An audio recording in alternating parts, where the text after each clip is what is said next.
Halo, assalamualaikum warahmatullahi wabarakatuh. Salam sejahtera bagi kita semuanya. Salam Om Swastiastu, Namo Buddhaya, salam kebajikan. Teman-teman, kembali bersama saya Heri Santo. Kali ini saya akan mengajak teman-teman untuk menonton beberapa video yang memang disampaikan oleh beberapa orang terlapor ya. Karena memang orang-orang ini termasuk ke dalam tim TPUA yang sudah dilaporkan oleh Pak Jokowi ke Polda Metro Jaya terkait dugaan tindak pidana fitnah dan pencemaran nama baik. Selain itu juga ada sebuah respon ya atau tanggapan yang tentunya hal ini disampaikan oleh Bapak Mahfud MD ya terkait polemik dugaan ijazah Pak Jokowi yang memang dianggap palsu. Nah, selanjutnya juga ada sebuah statement atau sebuah pernyataan yang disampaikan oleh Pak Jokowi yang tentunya pernah ditemui juga oleh beberapa awak media ya terkait polemik dugaan ijazah palsu ini. Oke teman-teman, semuanya mari kita simak video berikut ini. Yang kami rasakan adalah adanya perlakuan tidak adil dari seseorang yang akan menggunakan alat negara untuk kemudian menyalahgunakan undang-undang yang sebenarnya digunakan bukan untuk tujuannya. Jadi jelasnya adalah undang-undang ITE yang alhamdulillah saya termasuk perancangnya bersama dengan rekan-rekannya itu tidak digunakan untuk itu, tapi dipaksakan untuk kemudian digunakan menjerat masyarakat biasa yang kemudian bahkan tujuannya adalah sebenarnya untuk ilmu pengetahuan. Yang kami pertanyakan itulah hak publik untuk bertanya, dan pertanyaan itu adalah pertanyaan standar, pertanyaan biasa. Kenapa ada seorang yang pernah menduduki jabatan publik tapi ijazahnya kemudian dipertanyakan? Itu sampel saja. Dan kami melihat adanya sindikasi yang sangat besar di sini. Ketika sebuah universitas yang sangat terkenal kemudian merasa harus mengikuti selera dari penguasa.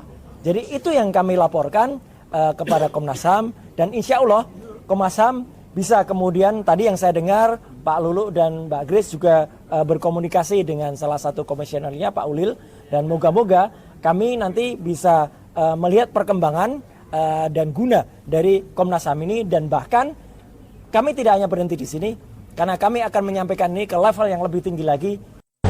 Ya, perkenalkan nama saya Rismon Hasilan Janipar, ya, terlapor juga.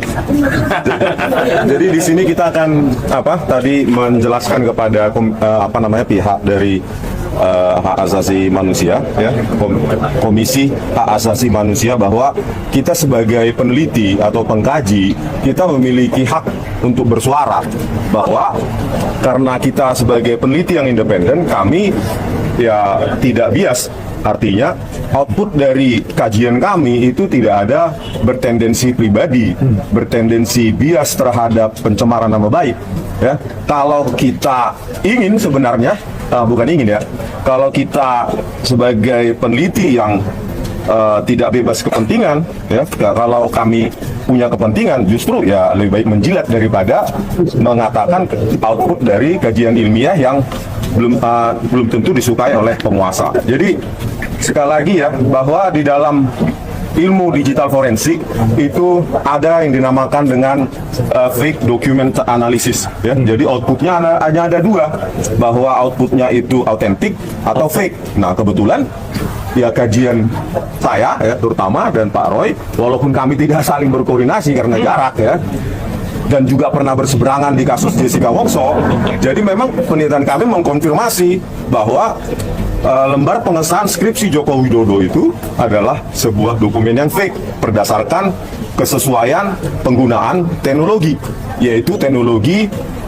penggunaan teknologi font yang jauh di atas tahun 1985 yang diakui Pak Jokowi lulus tahun itu gitu. Jadi kalau kita teliti lebih dalam ya, bahwa digital font itu rilis oleh Microsoft Word ya dengan Windows Operating System 3.1 yang dikembangkan juga ya, digital font Times New Roman itu oleh Adobe ya. Mereka mengembangkan untuk teknologi apa yang dinamakan dengan PostScript.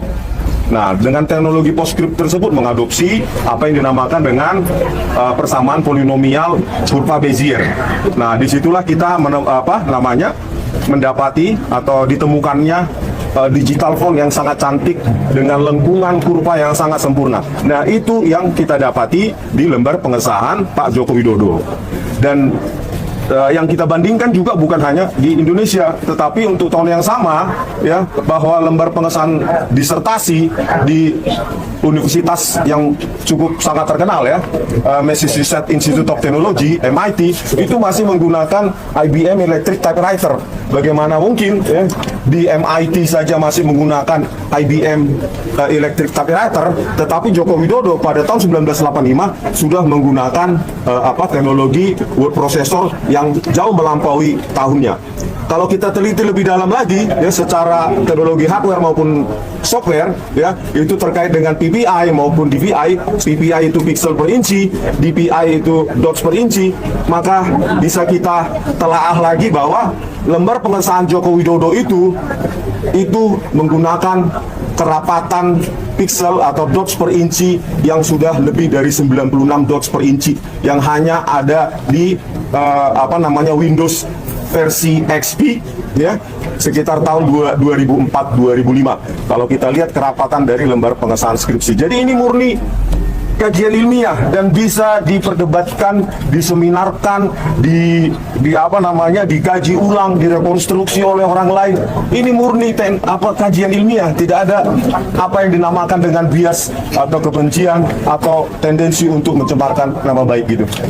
Membela kebenaran dan integritas akademik di Indonesia.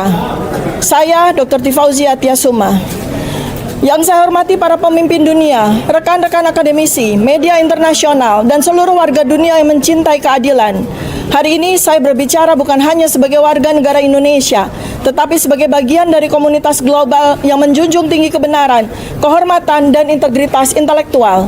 Indonesia, negara demokrasi terbesar ketiga di dunia, tengah menghadapi krisis moral yang sunyi namun sangat menentukan. Bukan krisis yang ditandai oleh perang atau kekerasan, melainkan oleh pergulatan antara kebenaran dan kekuasaan, antara nurani akademik dan tekanan politik. Inti dari persoalan ini adalah sebuah pertanyaan yang sederhana namun mendasar. Benarkah seorang mantan Presiden Republik Indonesia pernah menjabat dengan ijazah akademik yang tidak otentik? Pertanyaan ini bukan serangan pribadi, bukan fitnah, bukan pula manuver politik. Ini adalah panggilan moral dan konstitusional yang diajukan oleh kami para akademisi, peneliti, dan intelektual yang menjalankan tanggung jawabnya untuk mengkaji, mempertanyakan, dan mengungkapkan kebenaran. Namun hari ini, kami yang bersuara, di antara kami adalah saya sendiri Dr. Tifa, Dr. Roy Suryo, Dr. Rismon Sianipar, dan beberapa lainnya justru dikriminalisasi. Kami dibungkam, kami diperlakukan seolah-olah penjahat. Padahal satu-satunya kesalahan dalam tanda kutip kami adalah kami sedang menegakkan kebenaran. Kami tidak bertindak sembrono, kami tidak menyerang, kami menggunakan pendekatan akademik, dan motivasi kami adalah menjaga kehormatan Republik. Ini adalah contoh nyata dari penindasan terhadap para whistleblower, sebuah presiden berbahaya, bukan hanya bagi Indonesia, tetapi bagi demokrasi di seluruh dunia. Kami tidak meminta dunia untuk campur tangan. Kami hanya mengundang dunia untuk menyaksikan, untuk mencatat, untuk mendengarkan. Karena kebebasan akademik dan hak untuk berkata benar adalah nilai universal dan dilindungi oleh undang-undang internasional. Dan ini tidak terikat oleh batas negara. Kami memohon kepada sahabat-sahabat kami di PBB, di universitas-universitas dunia, di organisasi hak asasi manusia internasional, beri ruang bagi kasus ini. Sadari bahwa harga dari diamnya suara nurani jauh lebih mahal daripada ketidaknyamanan politik sesaat. Rasulullah Muhammad SAW pernah bersabda, katakanlah yang benar walau itu pahit. Dan dalam tradisi keadilan global, kita mengenal ungkapan, lengkung semesta moral itu panjang tapi ia condong menuju kebenaran. Semoga ia kali ini condong ke sini dan semoga saatnya adalah sekarang. Beberapa statement tentunya yang disampaikan oleh Roy Suryo, Rismon Sianipar, dan Saudara Tipa sudah kita dengar. Mereka melaporkan terkait hal ini kepada Komnas HAM. Nah, padahal kita semua tahu ya, bahwa mereka ini terkadang memang meyakini bahwa apa yang dia lakukan itu tidak melanggar aturan dan tidak masuk ke dalam unsur pidana menurutnya. Tetapi saat ini mereka melaporkan ke sana ke sini seperti kelihatan ketakutan ya, setelah dilaporkan oleh Pak Jokowi ke Polda Metro Jaya terkait pencemaran nama baik dan fitnah. Nah, teman-teman, sekarang ada sebuah statement tentunya yang disampaikan oleh Pak Mahfud MD, tapi sepertinya apa yang disampaikan oleh Pak Mahfud MD ini sudah menjawab nih terkait statement-statement yang disampaikan oleh mereka. Lebih lengkapnya kita simak video berikut ini. Yuk.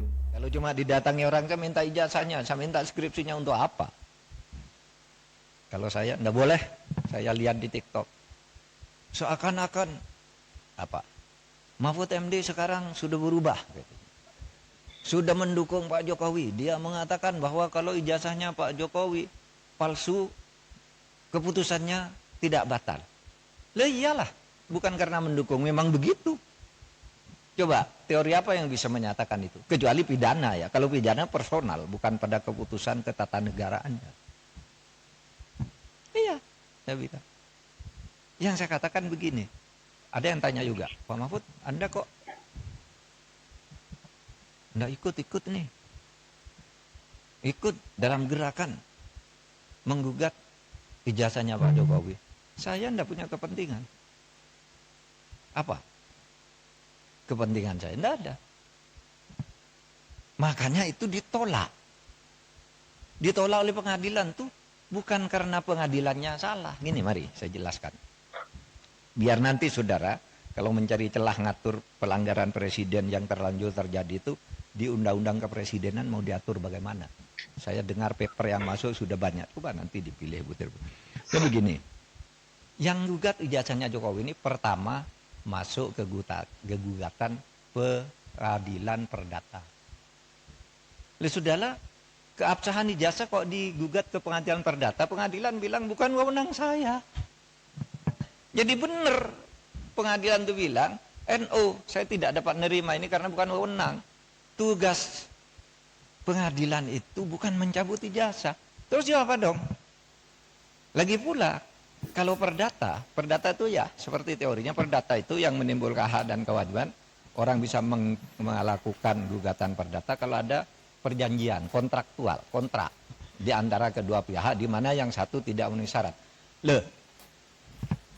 Kapan Pak Jokowi melakukan kontrak dengan orang yang menggugat itu? Mewakili siapa dia? Iya kan? Pengadilan begitu. Saya tidak membela Pak Jokowi, tidak juga membela pengadilan. Benar dia, justru kalau dia memutus salah. Pengadilan negeri itu. Terus kemana dong? Tidak ada kok. Pihak yang dirugikan siapa? Secara perdata. Siapa yang perdata itu kan pribadi dan badan hukum privat. Oh kalau gitu pindah ke PT UN. PT UN juga menyatakan tidak bisa nerima. Kenapa? Kalau saya dinyatakan mencabut ijazah tidak sah. Seharusnya Anda minta, kalau mencabut ijazah itu minta ke UGM. Karena UGM yang menerbitkan, masa PT UN? Dan lagi pula apa rugimu secara ketatanegaraan, ketatausahaan-negaraan? Pencabutan itu minta ke UGM, kamu UGM yang mengeluarkan. Kok saya disuruh menyatakan tidak sah? Kalau Kalimantan suruh nyatakan tidak sah, pasti NO dong. Kalau mungkin minta agar pengadilan memerintahkan UGM untuk mencabut gitu, itu jadi perkara, pihaknya jadi UGM. Maka saya bilang, wah UGM tidak usah melibatkan diri lah, apa buang-buang waktu begitu. Dan orang tidak berwenang juga. Lembaga hukum perdata privat, kelompok orang datang ke UGM memaksa saya meminta lihat ijazahnya Pak Jokowi, tidak bisa. Kalau begitu setiap orang bisa datang ke sana minta melihat ijazahnya Pak Mahfud itu apa. Gitu. Misalnya, saudara nulis nih kayak ini. Profesor Dr. Muhammad Mahfud MD SHSU, benar. Tapi sekarang yang beredar, Profesor Dr. Muhammad Mahfud MD SHSU MIP. Yang di kepres yang terakhir itu ada MIP-nya. Saya tidak pernah mengusulkan nama MIP itu. Tapi saya tahu, kira-kira orang yang membuat kepres ini tahu bahwa saya punya gelar MIP dari UGM. Tetapi MIP itu sudah ditulis di SU itu, karena saya lulus UGM S2 itu. Waktu itu lulus, tahun 87 itu gelar S2 UGM namanya SU, Sarjana Utama. Sesudah itu ganti MA, Magister Artium. Sesudah itu berupa magister ilmu politik, magister ilmu hukum, magister ilmu teknik, kayak gitu-gitu. Sebenarnya SU itu sudah mewakili MIP. Kalau orang lalu minta kalian cabut, cabut, saya tidak masang sendiri, saya tidak tahu. Mungkin pada waktu itu yang ngetik ke pres saya itu Pak Pratikno, karena saya lulusan di sekolahnya Pak Pratikno atau Pak Ari Dwipayana. Nah, sebab itu sekarang saya katakan, kalau gitu masuk ke pidana. Nah, kalau ke pidana, itu kan masuk ke pidana. Malah yang dihukum orang yang menyebarkan berita bahwa ijazahnya palsu. Dihukum bener, ya dihukum, masuk penjara 2 orang. Karena apa? Dianggap menyebarkan berita bohong. Sekarang masih di penjara, belum keluar. Malah yang punya ijazahnya tidak dipersoalkan. Sekarang jalurnya sudah masuk, tinggal politisnya bisa enggak? Karena yang dilaporkan sekarang, ya, yang dilaporkan sekarang itu adalah pemilik ijazah dan sudah dilaporkan ke Bareskrim. Nah, kalau itu arahnya udah tepat, tinggal hukumnya nanti dinilai benar apa tidak. Itu palsu. Nah, kalau gitu UGM boleh hadir, dipanggil pengadilan. Kalau cuma didatangi orang, saya minta ijazahnya, saya minta skripsinya untuk apa? Kalau saya enggak boleh.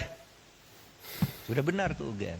Teman-teman semuanya, videonya sudah kita simak bersama. Mungkin kalau teman-teman menyimak video dari yang pertama, mulai dari Roy Suryo, selanjutnya mungkin Rismon Syanipar dan Saudara Tipa, selanjutnya juga kita mendengarkan penjelasan yang disampaikan oleh Pak Mahfud MD. Tentunya penjelasan Pak Mahfud MD sudah sedikit menjelaskan ya tentang hal-hal yang tadi digaungkan oleh beberapa orang yang tergabung di dalam tim TPUA ini yang memang sudah dilaporkan oleh Pak Joko Widodo.